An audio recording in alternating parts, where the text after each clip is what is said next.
Well, hey, thanks everyone for joining us. This is the AI and Design Systems webinar.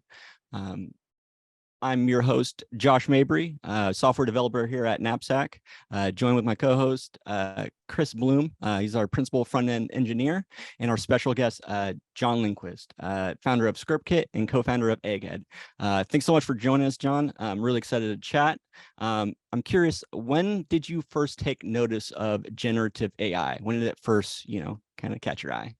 I mean, AI in general, I guess. I think of generative AI as kind of this new wave, right? It kind of has gotten people Like excited, but generative makes me think of the like initial images that came out with like the first Dolly was I think what kind of sparked the fire. I think even before the text was the Dolly stuff. If you remember, like initial teddy bears and bananas and stuff. I think that's when it kind of hit mainstream. But yeah, but before that, like just watching I always loved the silly videos on YouTube of like having AI write a really bad sitcom and then people like reenact it with terrible CG models before AI was any good. And, like I love that stuff as well. So I mean, as like it may sound silly, but like the silly stuff got my attention first. that totally makes sense. Actually, yeah, your point about the like stand-up comedy and stuff, I kind of forgot about that. Seeing that over the last couple of years. Hey, I fed AI every stand-up comedy and had it right. That kind of thing. I definitely remember noticing that, but I didn't think it was accessible at that point to me, right? Right. So There yeah, are no APIs. Yeah. Yeah, well, and then Stable Diffusion with the last summer, that was really when I took notice as well, seeing that that it could actually create. I thought that was really powerful. Bloom, what about you? When did you first take notice? Well, I've known you for a bit, so like you've been telling me about this wave that's coming, and I kind of like I was like, okay, yeah, whatever. But the last 6 months, the moment CoPilot actually offered me a helpful chunk of code that I was like, huh, that's valuable. The world shifted. Like there was before that moment and there was after that moment for me. So, and of course that's just in the last half a year. So here we are, and we're already talking about it in a webinar, which is really, really powerful. Totally. Yeah. Yeah. Seeing the reasoning from the language models was definitely a game changer for me. Like Disable Diffusion was fun, but I didn't have a lot of practical uses in my day-to-day. But yeah, seeing the text models and what they were capable of was pretty awesome. Well, sweet. I'm really excited to chat with both of y'all today. So yeah, I mean, it's clear that AI has changed how we think about and build these systems over the last few months. And it's clear that it's here to stay, right? This is not going away anytime soon. So yeah, today we just want to chat about AI and design systems and largely around how AI can improve your workflows, help you with learning, help improve, give you insights about your data, things like that. So yeah, basically we'll be discussing that, AI powered workflows, learning with AI, data insights. We've got some tools we'll be sharing for people to, use. And then we have a QA at the end. So yeah, feel free to, put your questions in the chat. I believe we have a chat open too. If you want to introduce yourselves, say hi.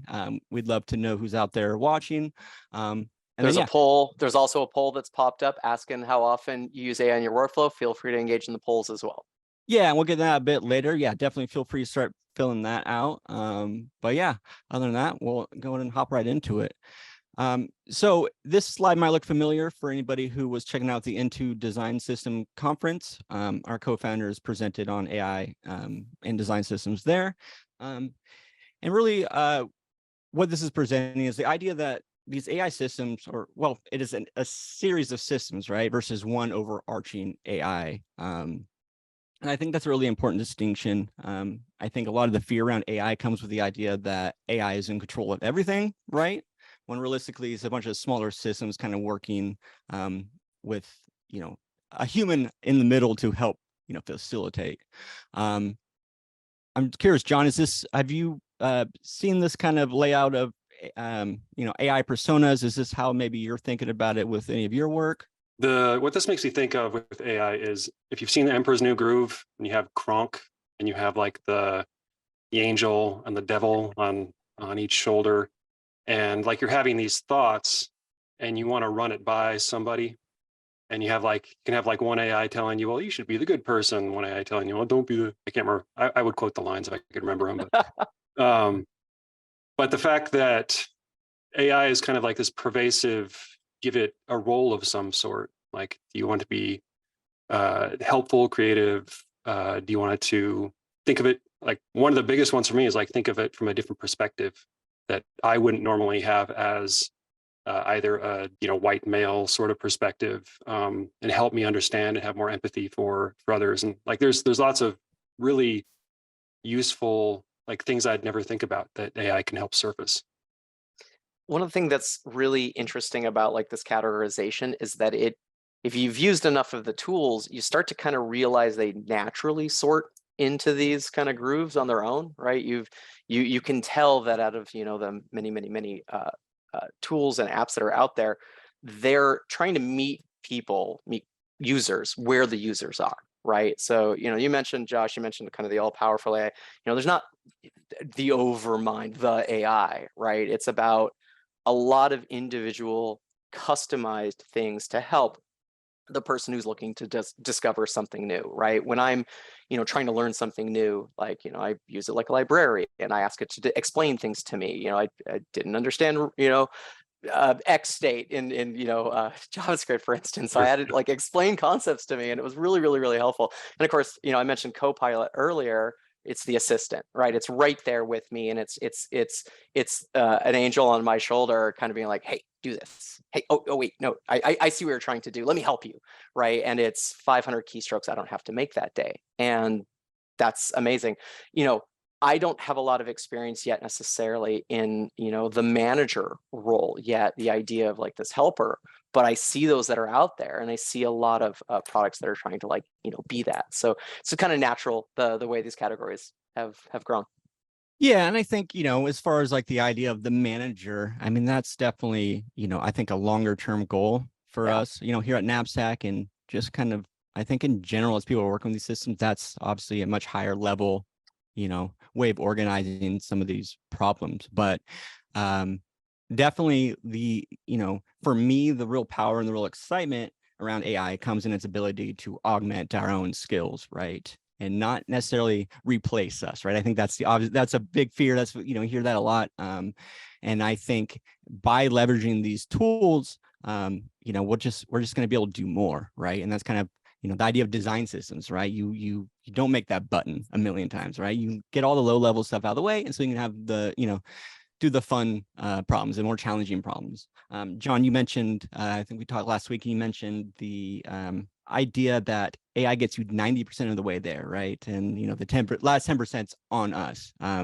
You want to talk a little bit more about that? I really liked your thought there. So a couple thoughts first, like when you mentioned one overarching AI, if you treat ChatGPT as the AI, then you can consider, if I want an AI for my business, and that AI, like you just use the raw OpenAI ChatGPT models, and that AI starts suggesting competitors' products, or it starts driving people away from your site, things of that nature. Like you have to almost treat it as an employee who's read the employee handbook and who is there for the good of the business. Because if you just do people need to realize, if you just send people a raw chatbot based on the raw data, and you don't give it any sort of parameters or training or anything, then it's just going to be like your neighbor and be like, I have no interest in this person's business, just go somewhere else or find what's best. So that's definitely, when you think of roles, you can kind of think of roles in a business. And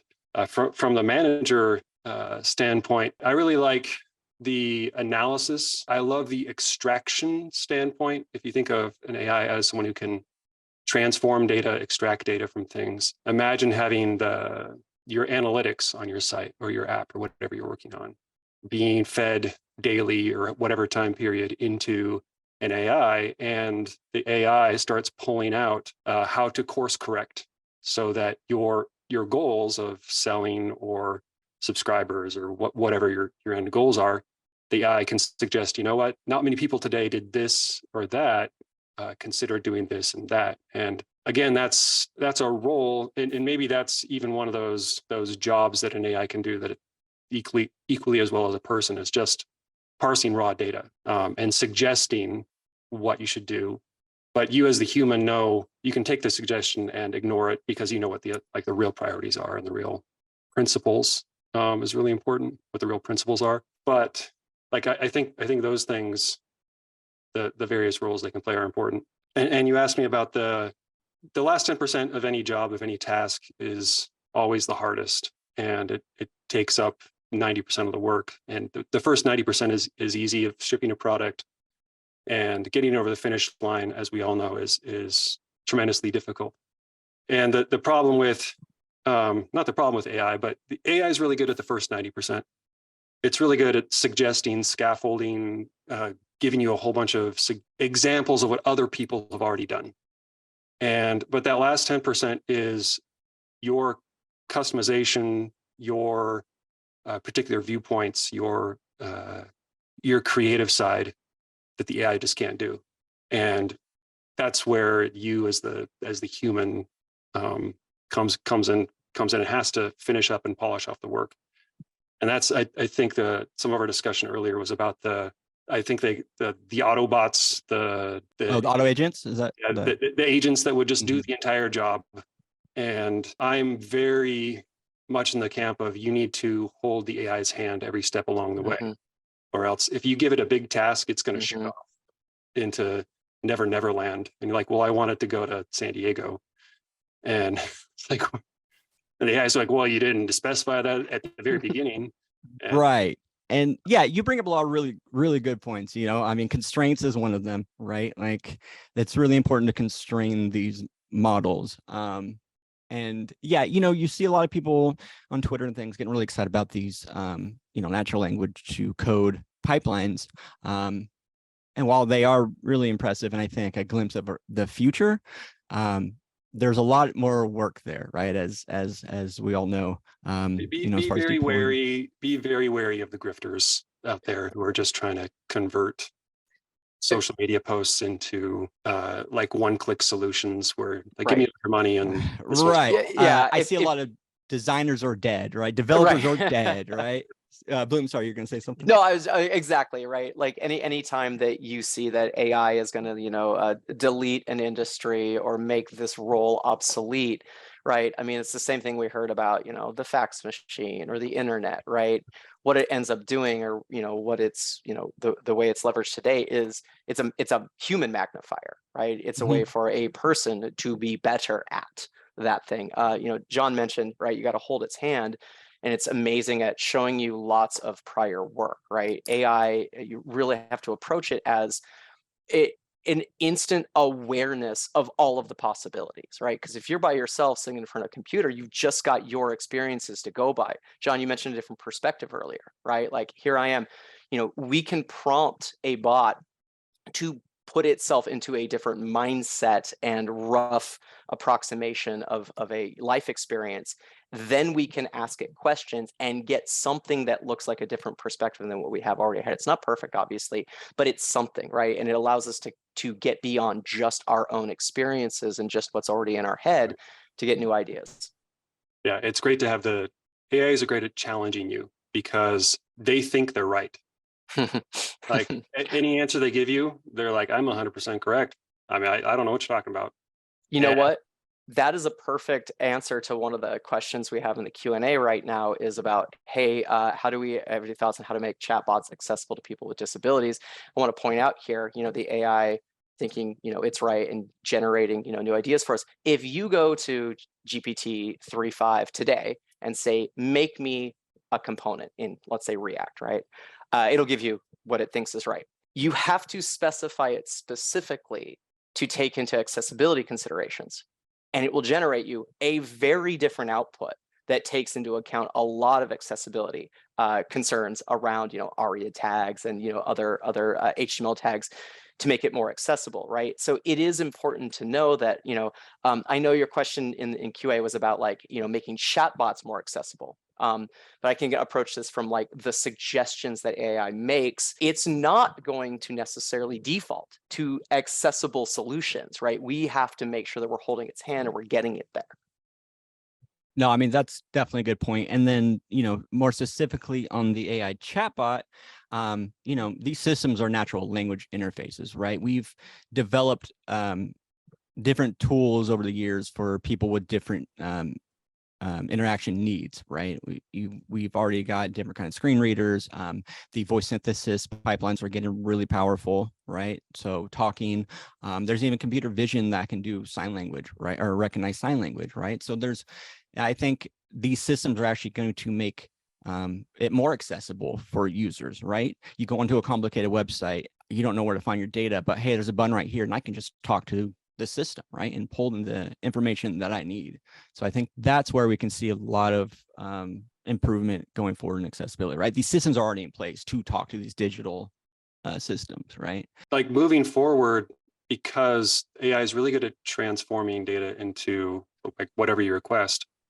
If you consider what you do as an input and you say, I have trouble typing, so I won't be able to type quickly. If you give it some sort of profile to go by, with whatever challenges you face with interacting with computers, the AIs can adjust the output accordingly. Now, do we have design systems in place to, like we can do like media queries for the sizes of websites, but if the AI starts giving you, here's the components to display, and here's the data display to someone who, one of the classic ones is explain this to someone of a fifth grade reading level, or explain this to someone with English as a second language, or translate it completely. Or, I mean, you could imagine making the font much bigger, presenting the words one word at a time, so that like there's so many ways that it could adjust and present data and components that we're just barely scratching the surface of. We get into this probably a little bit later in the deck, but there's a conversation around empathy for users, right? A lot of our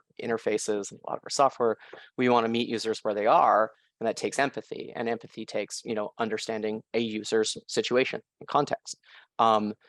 We can make these tools accessible by providing the bot that information so they can approximate something that looks like empathy. So, not perfect, but it's better than what existed prior. Yeah, and I definitely don't think AI is the perfect solution for all these things. Maybe one day it will be, right? But it does get us a lot further. There's obviously concerns around, the data that they already have, biases, things like this. But I'd argue that these things still exist on Google, right? And you have to learn how to Google, right? And it's gonna be the same with working with these language models. There's an art to it. There's a way to ask, to constrain the models to get the responses back. All right, well, we definitely jumped quite a bit ahead, I think, in some of that. That was awesome, though. So let's jump to the next slide here. Thomas Donk, believe I said that right. CEO of GitHub recently said that AI and software development are inextricably linked for the rest of our lives. And as a developer who's been working with these systems for the last 9 months or so, I can definitely see this. There was a recent GitHub survey saying that 92% of developers are leveraging AI in their workflows. And then Bank of America just had another survey recently saying that 60% of internet users have used ChatGPT. So, I mean, it sounds like a majority of us in this room have probably used it, seeing that I'm assuming a lot of us are really close to tech. But yeah, that's what this poll is for. I'm curious, we're all developers here, primarily on the panel. But yeah, as far as, designers, content editors, whoever is in the chat, I'm kind of curious to see how often you use AI in your work. So yeah, if you want to fill that poll, we'll take a look at that here, in the chat. Feel free to, if you don't use AI, if there's a reason, a barrier to entry or something that maybe we could help with, feel free to call that out. But yeah, so so again, talking about grifters, you see a lot of here's 1,000 ChatGPT tools to end everyone's job or whatever, right? There's a lot of these tools that are really powerful, and there's a lot of these tools that are just kind of rehashes of other things, wrappers around ChatGPT prompts, essentially, right? But these tools up on the screen are my daily drivers. I use these every single day. A lot of these are developer focused, or about half of these are developer specific. But the others are, for everyone. I don't want to go into these too deep, but like TypingMind, I definitely highly recommend. It's a ChatGPT interface that has some extra functionality, like you can leverage different models from Anthropic. There's search functionality, stuff like that. GitHub CoPilot, I don't think that really needs explanation. I think most people have leveraged that. I could not work without it. I actually had it. I remember interviewing for this job. It was so rough because I'm working through a problem live, and I was just like, I'm so used to using CoPilot now, right? But yeah, so things like Warp, it's AI powered terminal. Notion now has AI powered writing assistant, things like that. I mean, AI is everywhere. And then jump over to ScriptKit by some guy named John Lindquist. It's an AI powered command palette, right? So it's basically it's not AI specific. It's a command palette that allows you to write scripts for your system. But a lot of us in the community have started writing AI functionality around that. And there's some really powerful things we can do. John, it's a great time. You're obviously the man on the board. So yeah, I'd love to hear more about kind of how you use AI in your daily workflow. And tell us more about ScriptKit. Yeah, please. Well. Yeah, would love to. So GitHub Copilot is obviously like the #1 AI. I just wish it was on all the time and suggested faster. Like there's moments in my day where it doesn't pop up a helpful thing and I have to type 10 characters in a row, and I feel like I've gone back to the Stone Ages. And it's funny. Like I'll sit there and I'll wait for it rather than typing. I'm like, come on. Uh-huh. I just want to hit tab. I don't want to type. And it's a beautiful experience that I hope we can bring that to other aspects of life. There's that. It's such a magical like workflow that has to be available in other ways. And I even like I'll open VS Code to write release notes and like little blog posts and stuff, and Copilot will suggest things along the way, and I'll use that as well in there. But as far as ScriptKit goes, like we were talking about earlier, we all want custom tools, custom things that we can build for our specific workflows. Every job is different. Every passion is different. Music, art, and the like. So the idea behind ScriptKit is allowing people to customize as easily as possible their little scripts to leverage the AI APIs and achieve tasks that would normally take way longer. The big ones that I use are the transcription ones. You can hook into, I personally use DeepGram. I prefer DeepGram over the OpenAI Whisper API. ScriptKit has a built-in, you can just start a microphone up, start talking, and they can transcribe your entire text. And then you can take the result of that transcription, pass it into another AI, and have it reword it as a blog post or as a tweet or as a whatever. And I think the idea is there of kind of removing the blockers of, I have a blank sheet of paper, I need to start producing an article, I need to start working. If instead the blank piece of paper is a hot microphone and you just need to start talking, it's kind of like pushing someone in front of the mic at karaoke night or an improv club. And like, well, you got to do something. And so you start talking. And as soon as you start talking, then you're like, okay, well, I need to do X, Y, and Z for my job. I need to achieve all these tasks. And then after that transcript is ready, you can say, I was talking about what I want to do for the day. Can you help me organize that into a list of priorities? Can you help me think of people I could reach out to? What sort of needs will you have?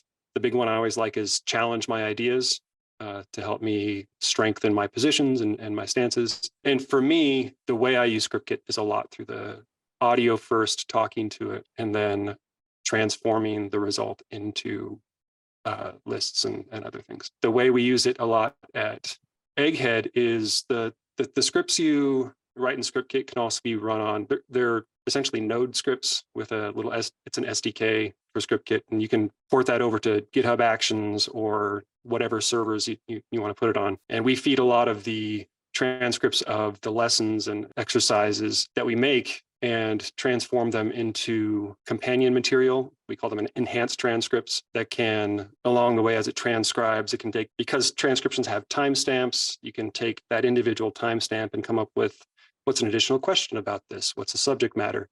And you see that a lot in Phantom Video or Fathom Video. And anyway, there's a lot of chat services that do transcripts and summaries and stuff, but having your own custom ones really helps with guiding those.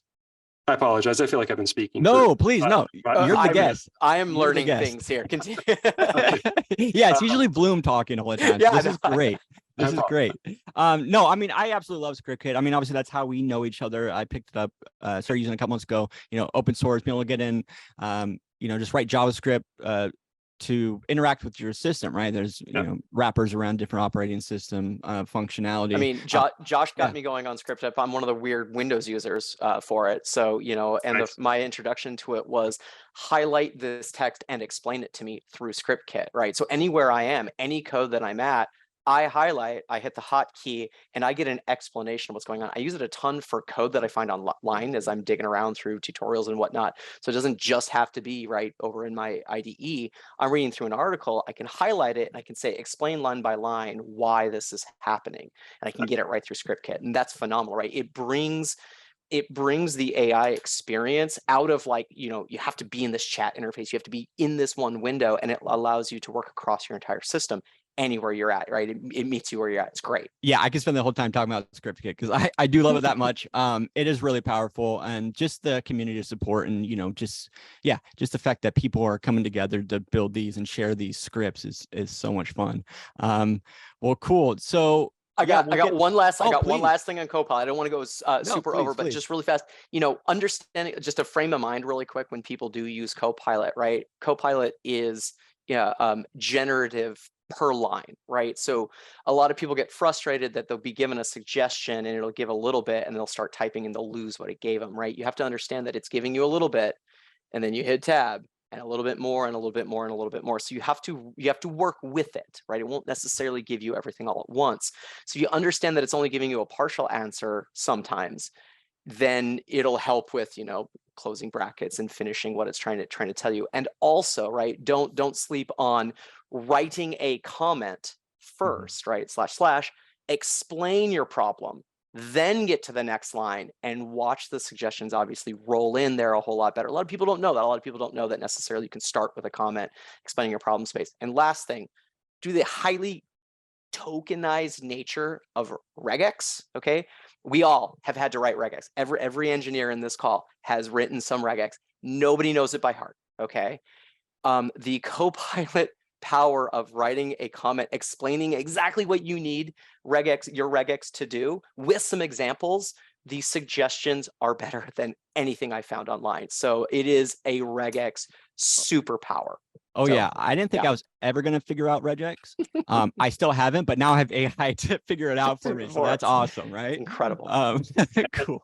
And just one plug, you can think of a keyboard shortcut to invoke ScriptKit to start listening to a microphone, and then it drops in, say, transform this into a comment, and then paste it into my code editor. And then it can just start, then let CoPilot kind of handle the rest, sort of thing.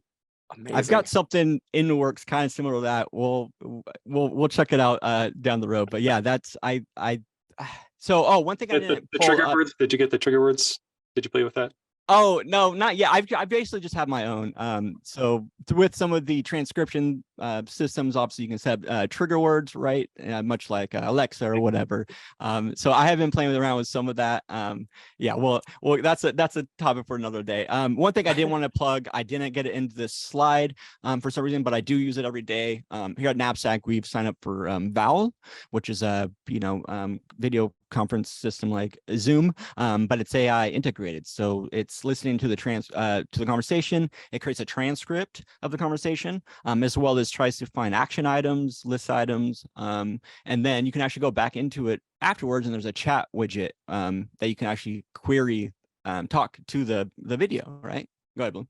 I was out last week. I went back to my team's Vowel recordings. I asked Vowel questions about the call 4 days after it happened, and it told me things valuable about that call. That at that moment, that was a very different change, right? Because I missed a call, I was able to engage with the call in the past. That's very, very powerful.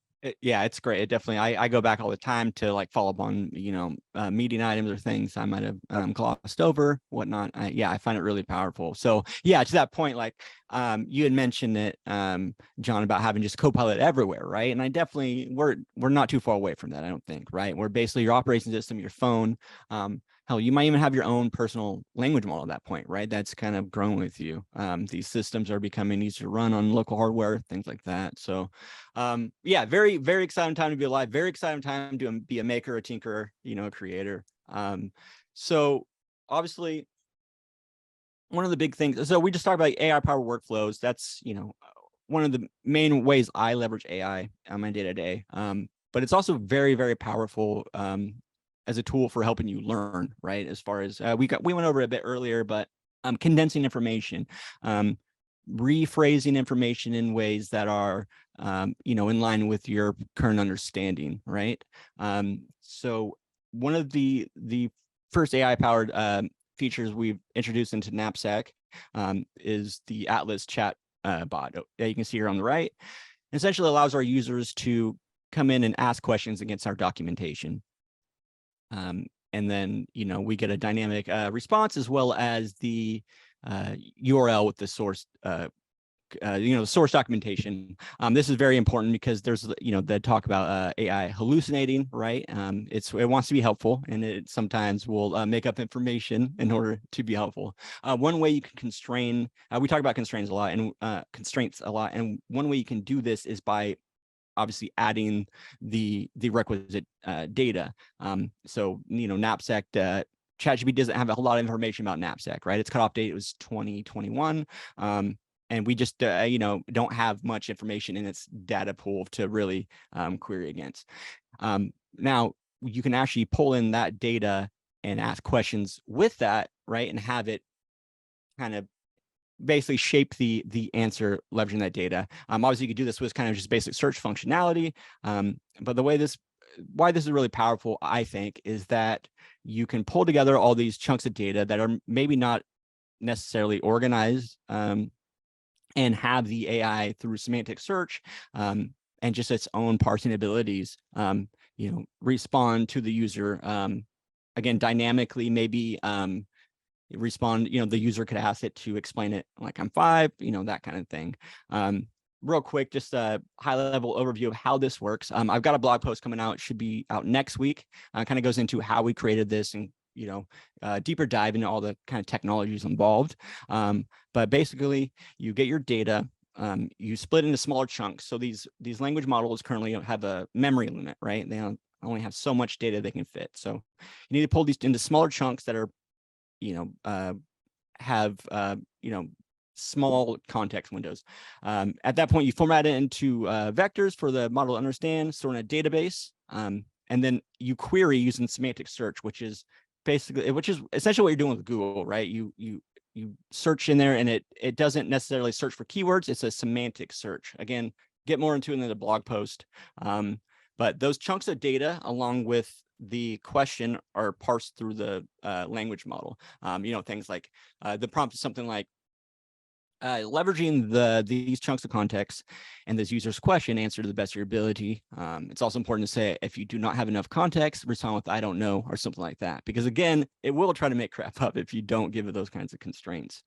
But yeah, so that's just kind of high level overview of the Knapsack chatbot. This is going to be, I think, table stakes for a lot of sites. You see this kind of in a lot of places already. Chatbots, I kind of had a little go, maybe a decade ago. They outlived their usefulness in some cases. You still see some living around, but I think really with this AI, the new age of chatbots is here. And they're really quite easy to put together. The first question for these chatbots is like, how is this better than just like a good text search on an FAQ? And the main difference is understanding, the ability to understand like a user's position and experience with the software before then providing answers, right? So, we mentioned empathy earlier. If you have the ability to, know a user's like, time subscribed, completion of, profile usage on the application, you can then use that information to convert the output, the answers, to something that meets them more where they're at, right? So if they're brand new and they never used it before, the answers can be a lot more, Eli 5, explain like I'm 5. Otherwise, if they're a heavy user of your software, the answers you can give them can be more in depth based on that user's experience. Again, right? Get that context of the user's experience, and you can give them much more relevant information besides just like keyword search, which we've had for 15 years, 20 years. Right. And we'll go into the next slide a bit more, but you can also leverage this pipeline then to create new data or find areas in your documentation maybe where you could use, some love, right? John, have you worked with any of these data to chat pipelines before? or is this anything you're considering leveraging for Egghead or ScriptKit, for instance? Yeah, for sure. It's interesting the difference between an AI search and an AI chat and response. Yeah. There's like I really one of my favorite interface types, because you have to, if you present someone with the chat window and it takes longer for them to find the information than a regular search would because of the latency of chat and everything, then they're gonna be like, why would I ever open this again? And that first impression is going to be critical. So like one of my favorite interfaces for this sort of thing is just a list of 1, 2, 3, 4, like here's the resources.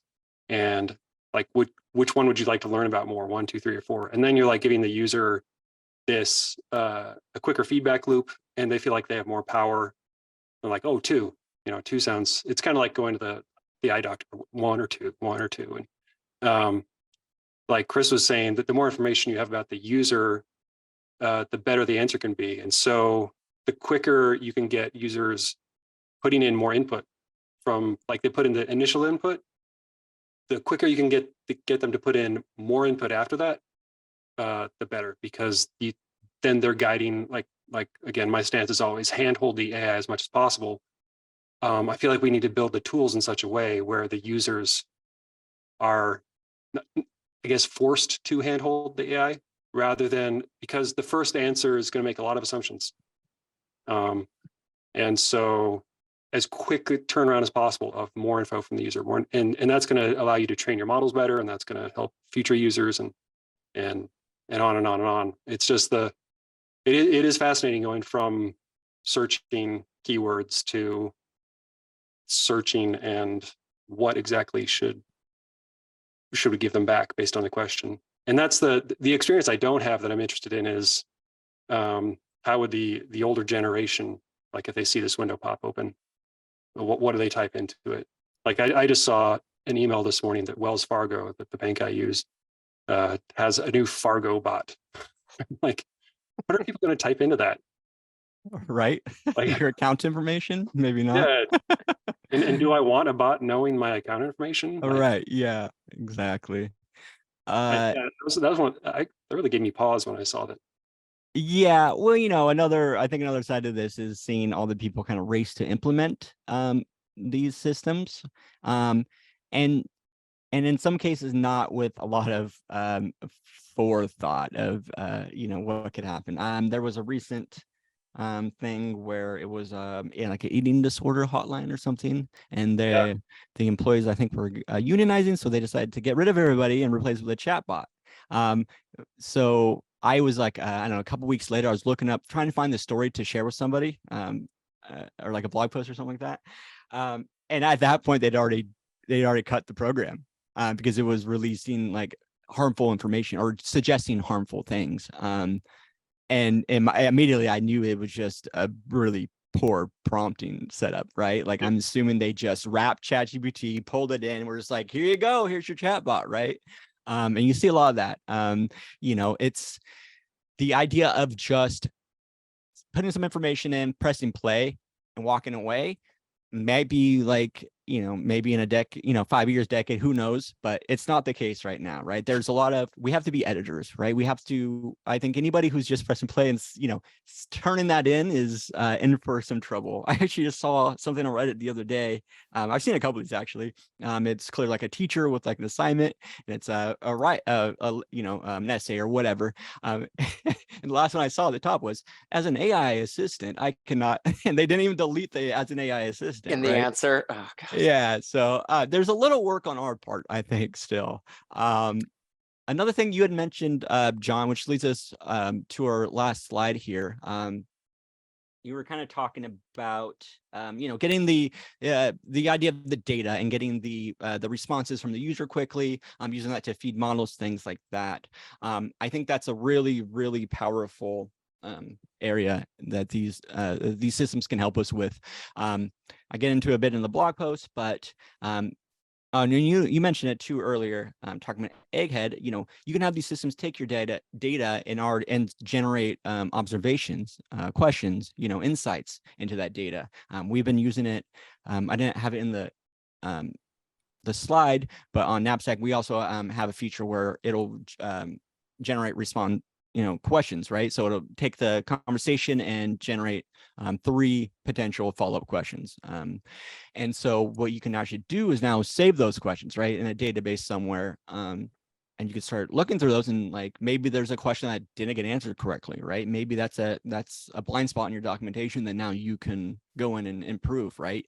So there's this idea of almost as a flywheel, right, where you're using the AI to leverage to interact with the user, creating more data to train your AI, right? It's a cyclical thing, and it's, I think, really powerful if done right. What do you got, Bloom? Actually, this is a great segue into a question we have over in the Q&A about design systems and AI. So what we're talking about right here with optimization around like a user experience, this can only be achieved through strong design systems and component-based development, right? If you're going to show different variants of a something, right, you have to have it predefined within your stack to be able to serve different variants of it. Companies like Optimizely have had A/B testing for years, but what we're talking about here, and what we're talking about with design systems, this isn't necessarily, right, AI making design systems. We'll talk about that next. This is about leveraging a design system you've already built and you put thought into, but you don't have answers for. You don't have data, right? Is the button you've chosen actually the most effective? If you have your design system, when you go to use tools like this that can give you the ability to change experience based on data and based on information, then you can present that, right? So that's one place where you can go leverage your design system, right? I think we all agree, hey, you're here because we believe in design systems. That's very, very important. But what do you do with it? We often hear that at Knapsack. It's just like, okay, great, I have this design system. I put a lot of time into it. Now what? I just make a website out of it? Well, no. Right now, you have a set of assets that can be mixed and matched and modified and tested, and have analytics around. And these kind of tools will allow you to do that with your design system. Do y'all have any opinions about generative design, like full, true, whole cloth creation design systems from, from data? Like, yeah, Josh or John. I could. The products I haven't seen yet are the ones that will allow you to iterate on generated designs.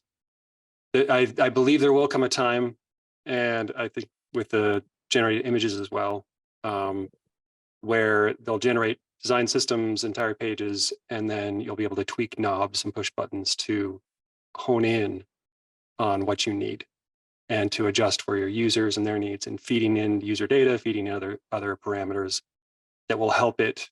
They'll help you guide it, and then give you additional font, color, positioning, everything tweaks. But yeah, like design is always an iterative process, and we don't have. I am not familiar with any AI iterative tools. Going back to the hand-holding. They're coming. Design systems are also based, heavily on the idea of constraints, right? A design system by definition is like the set of things that are important to a brand. AI and, a lot of these models are also completely defined by the constraints that they work in. So, there is a path to setting the constraints of, these are the things that are important to us: colors, fonts, spacing, words, even ideas. Now, what can you make for me model, right? What code can be generated necessarily, right? That's open. No tools off the top of our head, but you better believe they're being worked on. And you can imagine a site that reacts to user interactions, and that users clicking on stuff changes the design for the next person who comes around. Like there's wild stuff that I'm sure people are working on. I don't have time to work on. Right. Yeah, I mean, I've been digging through some of it, and I did mean to go over a few more, kind of general tools in our earlier slide. But yeah, Figma just released last week. The vice president of product released a blog post talking about how they acquired I lost a Diagram, I believe is the name, of the AI company. And so we're going to see a lot kind of in that space moving forward. There's wizard.com. Spelled UIZard, which I thought was pretty awesome. That's awesome. That is kind of like a Figma-esque tool for generating AI designs.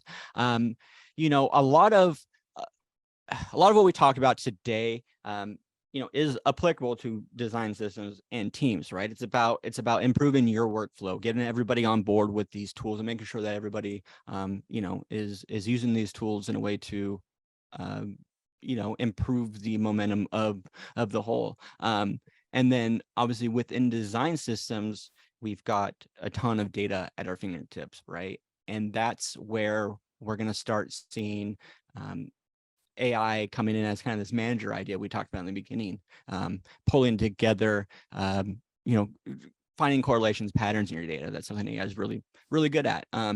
Also finding areas where you are lacking data potentially, right? With our design tokens system, right? There's the potential now to basically, train AI on all these patterns and offer insights into your data that you couldn't previously. And one thing that the AIs can do is, if you request 64 variations of a site design or component design, or even header one design, and please present them in an 8x8 grid, and then you can pick one and then do 64 similar variations to that one and then pick one. And like, that's what AI is great at.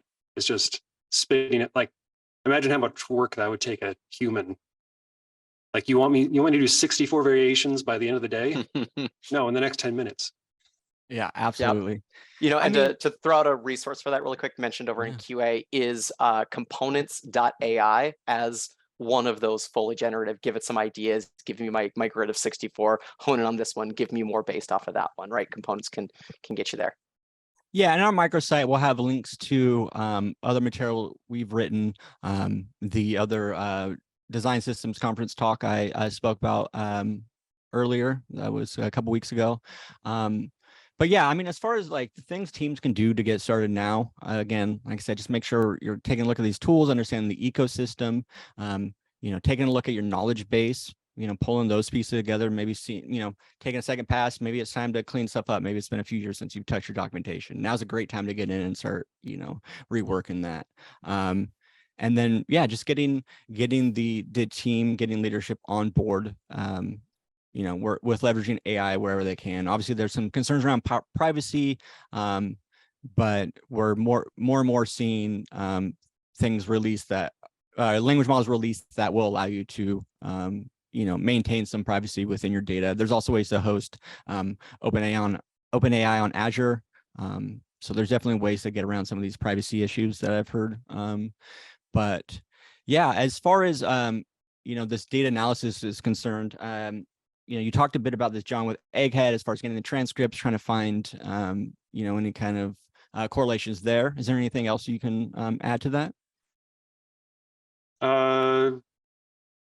Not off the top of my head. Okay. I mean, it's just amazing what one piece of input, like a video or an article or a transcription, how far that can take you now. And I think everyone's going to have to make the choice now that you have so many options of what you can do with, like, AI enables so many things creatively, technically, that you're going to have to pick which area you're going to focus on. It's really, I don't think it's going to take people's jobs. I think it's creating a ton of jobs, a ton of specialist type jobs, because we all have to focus in on making that one thing the best. Yeah, I think with any big technological shift, things are going to change, right? But I think the idea that we're all going to be out of work in 6 months, it's a little far-fetched. But yeah, I mean, getting in and just kind of learning these systems and what they can do for you is probably the most powerful thing you can do right now. Well, cool. I mean, that about wraps us up here. Before we get into QA, just a couple shout outs. We've got our next webinar on July 26th. We're going to be introducing our new V4, big update, some cool new features we've got going there. So be sure to check that out. Next week, we've got my blog post going deeper into chatting with your knowledge base. So kind of walk through there, high level kind of overview for maybe people who aren't super technical, but then I try to get technical enough where developers could get in and kind of run with it. So hopefully y'all check that out. And then, John, is there anything you want to tell us about? Any cool courses or anything coming up? So ScriptKit.com will have I have some AI courses coming up. And if you have any questions about building AI tools for your desktop that can be scripted, I'd love to find me through the ScriptKit Discord and discussions, which are linked there as well. And if you have business cases for those sorts of tools, happy to come and talk to your business about those things. And I love helping people remove friction from their day. So any way I can help it, I'd love to be there for you. Awesome. And yeah, we'll have the Discord, GitHub discussions, all that good stuff in that micro blog, microsite as well. So yeah, be sure to check that out. Bloom, you have anything to say before we pass it over to the audience? Yeah, just here at the end, as a heavy ScriptKit user over here, please check that out. It's amazing. Also, I'll go ahead and plug it. Egghead.io is phenomenal. I've spent a lot of time there. John's helped me learn a huge amount. Yeah, really, really valuable resources. Please check those out. And thanks for coming today. We did another AI conversation with our CTO and CEO 2 weeks ago. We'll get a link out for that and make sure people can check that out. It covers a little bit of a different angle, but also really, really valuable. Yeah, that'll be in the microsite as well. So yeah, be sure to check that out. That was a really awesome talk, kind of an idea of what, how we're seeing the future of AI and design systems. Well, cool. Did we get, let's see, how do we check out this poll? I'm curious. Lindsay, I'm not sure I'll see this poll, did it? Yeah, sure. So we have 31, basically 30% of the people said never. 12% said once a month. Or here, I can try and end it, but once a week, 14%, multiple times a week, 30%, and every day, 15%. All right. Interesting. Okay. Well, oh, there it is. Okay, cool. I didn't see that. There it is. Perfect. Wow, that's 30% never used AI in your work. Yeah, if anybody want to give any more insight, maybe about that, what kind of barriers to entry. Other than that, yeah, Q&A. Do we have any? Looks like we have all of our questions answered. Yeah, we hit most of them in the middle of the presentation. If there's anything anybody wants to ask right now, even specifics around the tech, we're here. Yeah, feel free to chat. Say hi. Obviously we won't keep it if you don't want, but now's your time to chat. I would suggest if you've never used AI for your work, the easiest entry is in ChatGPT, say, today my goals are X, Y, and Z. Help me prioritize and give me some ideas of ways I can approach these goals. Things of that nature. And just, I think that can open your eyes to how much it can help you focus on what's most important. Like not that it'll do your job for you. And I think a lot of people think, write this article, write this blog post, using it in a way where it can help you focus and know what to do next is a good entryway. Yeah, I think that's, just get in and chat, right? I mean, it's really, it's just a conversation. And I think it's important. I think there's a lot of people that think it's maybe like a technical thing, right? It's something developers use, but I mean, this thing knows a lot, right? It encompasses so much knowledge. And I think people in every walk of life can find a use case for it, right? Even if it's just bouncing ideas off of, for like John said, what you're going to do that day, right? Gosh, I'm having a hard time thinking through this problem. Can you just, give me some thoughts, right? It's really, really good at that. We have some questions rolling in. Awesome. And the first one is, it's regulated out of certain industries, right? How have you used it in financial services or the intelligence sector? So very good question. Yeah, that's the tough one, right? I mean, I kind of got into a bit earlier with the idea of like privacy. Yeah, obviously this can be a case-by-case basis, but there's definitely a movement towards private models, right? And I think as some of these industries move a little slower, right? And it's going to take a little bit for them to catch up. But it's just like cloud hosting, right? Cloud hosting was not available for years in certain government sectors until there was a really thorough certification process, and we got some certified type of cloud hosting that's out there. I think we'll see the same thing in AI. It's just not here today. Right. As far as any recommended AI tools for Sketch app users, I haven't checked out their ecosystem for a while. I'm not sure what if they have anything specific they're working on. Someone else might be able to deny or agree with that. But you know, obviously there's the generative art tools, which are a really nice way to kind of start you know, getting some copy. And then some of the stuff I mentioned, like Wizard, you know, you can kind of get some of the natural language to design and then potentially bring that over to work on. John, have you worked on anything as far as that? I know you've done a little bit of the art stuff. Not too much. Nope. Not too much. Yeah, so like I said, there's definitely a lot more stuff coming in the design space with Figma, you know, announcing their acquisition last week.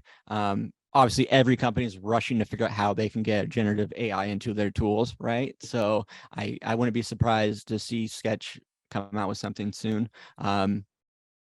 Other than that, I mean, again, you could leverage ChatGPT for discussing, you know, the problems there. Depending on, I haven't used Sketch in a long time, but you know, I've seen people actually have ChatGPT draw them things using different programs, right? Like draw me this using X program. So there are a couple design centric links we'll share in the microsite too. So that might be helpful there. Oh yeah, so that's about it for the questions. Any closing thoughts, you guys? Last little closing thought before we bounce. Just for me, I code mentor a lot of people, and I've been doing it for years and years. And I've seen, you know, different tools arise to teach people how to code. In the last 6 months to a year, the rise of a tool that can explain code to new learners has been absolutely game changing. Just the entire, you know, our sessions where we would sit and learn together have changed dramatically because of these tools. So, you know, hey, if you're out there and you want to learn how to code, you know, now's the time, right? The tools have never been better for it. Yeah, I mean, it's about doing more, right? And I think that's what AI allows us to do.